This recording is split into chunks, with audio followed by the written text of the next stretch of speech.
A few moments later. Get ready with us, Mayapur. আমরা যাচ্ছি আজ মায়াপুর, খুব তাড়াতাড়ি প্ল্যান আছে। তো চলো আগে ড্রেসটা পরা যাক। তো ড্রেস পরা কমপ্লিট, তো এবার সবাই মিলে চলো স্টেশনের দিকে যাওয়া যাক। এটা ভুতুরে কাণ্ড হচ্ছে, ওটা দেখেই মনে হচ্ছে ভাগ্যিস আমি সকালবেলা উঠি না। তো তারপর চলো যাওয়া যাক। 4:20 ট্রেন, 4:25 বাজে ট্রেন আসে। অনুগ্রহ করে শুনবেন গাড়ির সংখ্যা। তো এইভাবে আমরা শিয়ালদা পৌঁছে যাই ও সেখান থেকে আমরা নর্থ লাইনের ট্রেনে উঠে পড়ি।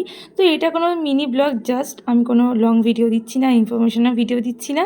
তো সেখান থেকে আমরা কৃষ্ণনগর লোকাল পৌঁছে যাই সবাই মিলে মজা আনন্দ করতে করতে।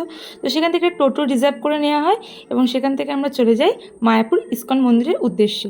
মায়াপুরে আমার আগেও 4বার যাওয়া আছে, এটা আমার 5 নম্বর পার। তো এটা আমি আমার দিদিদের সাথে যাচ্ছি এবং তাদের গ্রুপের সাথে। তো চলো, আমরা কিন্তু এবারে ফেরিঘাট টপকাইনি, আমরা এবার মেন রোড ধরেই যাচ্ছি পুরো টোটো রিজার্ভ করে।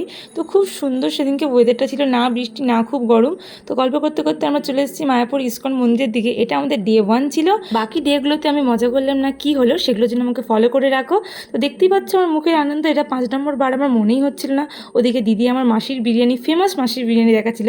সো এমন ভিডিও দেখতে আমাকে ফলো করে রাখো। তো দেখা হচ্ছে নেক্সট ভিডিওতে।